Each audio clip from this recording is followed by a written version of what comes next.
வணக்கம் புதுச்சேரி மக்களே. நீங்க அனைவரும் இப்போ 2026 சட்டமன்ற தேர்தலுக்கு தயாரா இருப்பீங்க. வாக்களிக்க ரெடியா இருந்திருப்பீங்க. நீங்க தேர்ந்தெடுக்கிற வேட்பாளர்கள், நீங்கள் தேர்ந்தெடுக்கிற அரசு உங்களுக்கு சரியா பயன்படுமா, பயன்படாதா அப்படின்றதுதான் முதல் கேள்வி.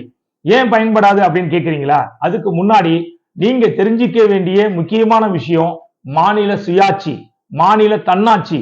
மாநில சுயாட்சினா என்னன்னா, உங்களுக்கான அரசு உங்களுக்கான சட்டத்திட்டங்களையும் மாநில பட்டியலில் இருக்கின்ற அத்தனை துறைகளையும் நீங்களே இயக்கக்கூடிய வாய்ப்பு தான் மாநில சுயாட்சி. அந்த மாநில சுயாட்சி புதுச்சேரிக்கு இருக்கான்னா இல்ல. அது யாருக்கிட்ட இருக்குன்னா ஒன்றிய அரசு கிட்ட இருக்கு. நீங்க தேர்ந்தெடுக்கிற ஒரு அரசாங்கம் உங்களை ஆளுவதாக நீங்க நினைக்கிறீங்க. நிச்சயமா அது உங்களை ஆளல. உதாரணத்துக்கு இப்போது இருக்கின்ற முதலமைச்சர் மாண்புமிகு ரெங்கசாமி அவர்கள் எப்ப கேட்டாலும் சொல்லுவாரு, எங்களுக்கு இந்த அதிகாரம் இல்ல, ஒன்றிய அரசை கேட்டுதான் நாங்க முடிவு எடுக்கணும்னு சொல்லுவாரு.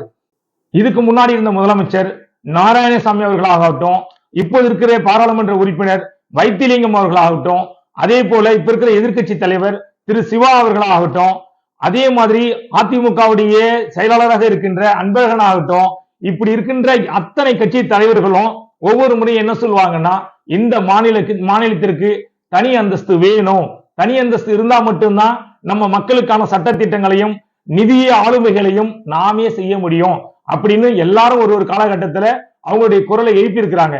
அப்படி குரலை எழுப்பினதால இந்த மாநிலத்திற்கு மாநில சுயாட்சி கிடைச்சிருக்கான்னா நிச்சயமா இல்ல. மாநில தன்னாட்சி கிடைச்சிருக்கான்னா கிடைக்கல. அப்படின்னா மாநில தன்னாட்சி கிடைக்காத பட்சத்துல நீங்க வாக்களிச்சு உங்களுடைய வேட்பாளர் உங்களுடைய சட்டமன்ற உறுப்பினர் உங்களுக்காக பேசினாலும் அந்த பேச்சு அந்த நடவடிக்கைகள் எதுவும் உங்களுக்கானதாக இருக்காது. உங்களை தீர்மானிக்கக்கூடிய சக்தி டெல்லியில் இருக்கிற ஒன்றிய அரசு உங்களை தீர்மானிக்கும். ஒரு ஆளுநர், உங்களால் தேர்ந்தெடுக்கப்படாத ஆளுநர் உங்களை ஆளுகின்ற சூழ்நிலை, உங்களை ஆளுகின்ற சூழ்நிலை மட்டுமல்ல, உங்களுக்கான சட்டங்களை தீர்மானிக்கின்ற சூழ்நிலையும் அவருக்கே அந்த அதிகாரம் இருக்கிறது. அப்படி இருக்கும் பொழுது அவர்கிட்ட அதிகாரத்தை அவருக்கே இருக்கும் பொழுது நீங்க என்ன அதிகாரத்தை கொடுக்க போறீங்க? உங்க சட்டமன்ற உறுப்பினருக்கும் உங்களால் தேர்ந்தெடுக்கப்படுகின்ற ஆட்சிக்கும் என்ன மரியாதை இருக்கு? அப்ப நீங்க எதுக்கு வாக்கு போடணும்? ஓட்டு போட்டு என்ன பண்ண போறீங்க? ஓட்டு போறதால உங்களுக்கு என்ன நடக்க போகுது? நீங்க என்ன சொல்ல போறீங்க? யோ யோ ஓட்டு போட்டா எங்களுக்கு ஆளுக்கு 10,000 15,000 தரன்னு சொல்லிருக்காங்க, ஏன் அதை கெடுக்கிறேன்னு சொல்றீங்களா? நீங்க இப்பொழுதைக்கு கஷ்டப்பட்டாலும் உங்களுடைய தலைமுறை தலை நிமிர்ந்து நடக்கணும்னு நீங்க நினைச்சீங்கன்னா உங்க மாநிலம் சுயாட்சி பெறணும், தன்னாட்சி பெறணும். அப்படி தன்னாட்சி பெற்றா மட்டும்தான் நீங்க உங்க தலைமுறை தலை நிமிர்ந்து நடக்கும். இந்த மாநிலம் மிகப்பெரிய உயரத்திற்கு மிகப்பெரிய வளர்ச்சிக்கு வரும். அந்த வளர்ச்சிக்கு வரும் நீங்க உண்மையிலே நினைச்சீங்கன்னா உங்க வாக்க உங்களுடைய எதிர்ப்பை இந்த ஒன்றிய அரசுக்கு தெரிவிக்கணும்னா இந்த முறை உங்க வாக்குகளை செலுத்தக்கூடாது. ஒரு வாக்களிக்கணும்னு சொல்லாம ஒரு வழக்கறிஞரா இருந்துகிட்டு வாக்களிக்கக்கூடிய கடமையை ஆற்றுங்கன்னு சொல்லாம வாக்களிக்காதீங்க நீங்க சொல்றது சட்டவிரோதம் தான். இது சட்டவிரோதம் அல்ல. மக்களுக்கான சட்டங்களை ஏற்ற வேண்டியது மக்களுடைய கடமை.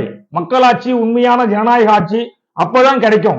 உங்களுக்கான அதிகாரம் உங்களுக்கு கிடைக்கணும் நீங்க நினைச்சீங்கன்னா இந்த முறை இந்த தேர்தல நாங்க வாக்களிக்க மாட்டோம்.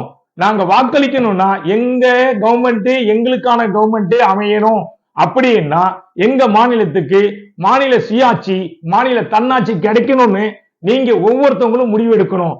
அப்படி முடிவெடுக்காத நான் காசுக்கு ஓட்டு போட போறேன், ஒவ்வொரு முறையும் ஓட்டு போட்டு நான் மட்டும் ஓட்டு போடாம வந்து என்ன நடக்க போகுது அப்படின்னு நினைக்காதீங்க. ஒவ்வொருத்தவங்களுக்கும் அந்த கடமை இருக்கு. ஒவ்வொருத்தவங்களும் முயற்சி பண்ணா மட்டும்தான் இந்த மாநிலத்துக்கு தன்னாட்சி சுயாட்சி கிடைக்கும். அது நீங்க கிடைக்கணும் நீங்க நம்பினீங்கன்னா இந்த வாக்கு புறக்கணிப்பை நீங்க செய்யணும். அது மத்திய அரசு ஒன்றிய அரசுடைய கவனத்துக்கு அது போகணும். ஆளுநர் உங்களை ஆள்றதுக்கு எதுக்கு எலெக்ஷன்?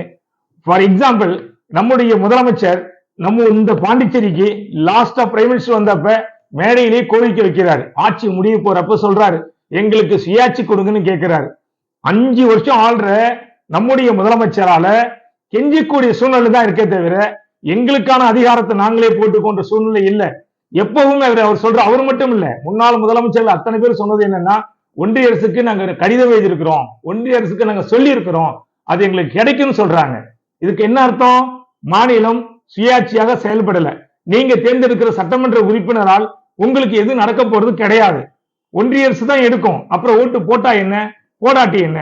நான் வாக்களிக்கலன்னா என்ன நடக்கும்னு கேக்குறீங்களா? நீங்க வாக்களிக்கலன்னா பெரும்பான்மை வாக்குகள் புதுச்சேரியில பதிவாகலன்னா தேர்தல் கமிஷனு இந்த தேர்தலை ரத்து பண்ணிட்டு அந்த மக்கள் புறக்கணிக்கிறாங்க தேர்தலை, அந்த மக்களுடைய கோரிக்கை என்னன்னு கேளுங்க அப்படின்னு நிச்சயமா ஒன்றிய அரசை வலியுறுத்துவாங்க. அப்போ நமக்கான சுயாட்சி கிடைக்கிறதுக்கான ஒரு வாய்ப்பு வரும். எங்களுக்கு சுயாட்சி கிடைக்கிற வரைக்கும், எங்களுடைய மாநில அந்தஸ்து கிடைக்கிற வரைக்கும் நாங்க வாக்களிக்க மாட்டோம் அப்படின்னு ஒரு உறுதிமொழியா நீங்க எடுத்துக்கிட்டு, இது ஒரு போராட்டம் தான், அறவழி போராட்டம். மகாத்மா காந்தி செய்த ஒத்துழையாமை போராட்டத்தை தான் நான் உங்களுக்கு சொல்லித்தரேன். நான் சொல்லித்தர்றது ஒரு வன்முறை அல்ல, உங்களுக்கான தீர்வு, உங்க தலைமுறைக்கான தலை நிமிர்வு. அதை நீங்க நினைச்சீங்கன்னா உங்களுடைய வாக்கை புறக்கணிக்க போறோம் அப்படின்ற விஷயத்த தெல்ல தெளிவா சொல்லுங்க. எல்லா மக்களுக்கும் இதை பரப்புங்க. பரப்பி உங்களுடைய அடுத்த தலைமுறை தலை நிமிரணும்னு நினைச்சு இந்த ஒரு முன்னெடுப்பை செய்யுங்க. உங்களுக்கு நிச்சயமா வெற்றி கிடைக்கும். நன்றி, வணக்கம்.